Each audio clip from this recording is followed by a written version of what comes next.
Europe 1 matin. 7h, 9h, Dimitri Pavlenko. Allez, place à l'édito politique sur Europe 1 avec Le Figaro. Bonjour Vincent Trémollet de Villers. Bonjour Dimitri, bonjour à tous. Vincent, après 6 nuits d'émeutes, le nombre de commerces vandalisés, dévastés, pillés se compte par milliers, sans compter les bâtiments publics. On ne connaît pas encore le montant de la facture, mais pour beaucoup de commerçants, Vincent, ce sont des années de travail réduites en cendres. Oui, une scène relatée par la Provence résume ce que vous dites Dimitri. Ça s'est passé à Marseille vendredi soir. Un buraliste et son père découvrent leur bureau de tabac saccagé et pillé par des vandales. Et pendant qu'ils mesurent l'étendue du désastre, 20 ans de travail détruit en quelques minutes, des voyous restés dans le coin rigolent. Ils rigolent de ce rire barbare que l'on entend à chaque scène de pillage, un rire où la bêtise et la cruauté luttent pour la première place, un rire sans humour, sans esprit, sans rien d'autre que les instincts les plus grossiers, un rire déshumanisé.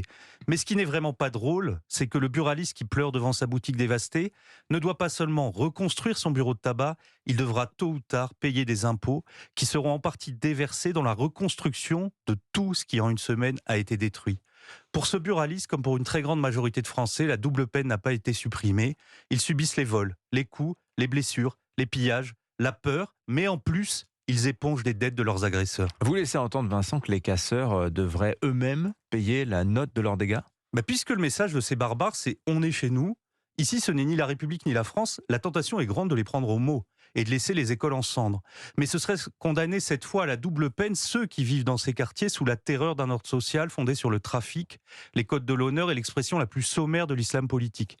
Et puis surtout, ce n'est pas chez eux, c'est chez nous.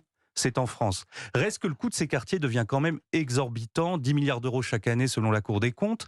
Et après la réunion présidée par Elisabeth Borne samedi sur le sujet, on peut craindre que le gouvernement s'illusionne comme à chaque fois en pensant acheter la paix sociale à coup de chèque. Mais avant même le premier sondage, je peux déjà vous dire que le quoi qu'il en coûte pour les vandales, l'émeute remboursée par la sécurité sociale sera très impopulaire chez les Français et plus encore chez les actifs. Est-ce que vous pointez, Vincent, en arrière-plan de tout cela, c'est le coût social de nos politiques d'immigration et d'intégration ? Ce n'est pas un problème d'immigration, a osé dire hier François Hollande à la télévision. Mais la politique d'immigration, c'est l'éléphant au milieu du magasin dévasté. Entre 2005 et 2023, l'immigration n'a cessé d'augmenter et de se répandre dans tout le territoire.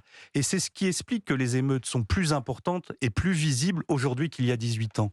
Qui peut croire que l'on sera capable d'intégrer ces nouvelles populations, qui continuent d'arriver, dans une France en voie de désintégration ? Personne. Vous savez, au Danemark, comme en Italie, c'est quand les deux fils des aides sociales et de l'immigration subie se sont touchés que l'opinion a majoritairement plaidé pour une politique migratoire restrictive avec les résultats que l'on connaît. La déstabilisation à laquelle nous assistons fait surgir la contradiction insoluble entre l'État-providence et l'ouverture des frontières, et elle restaurera inévitablement la question du consentement à l'impôt.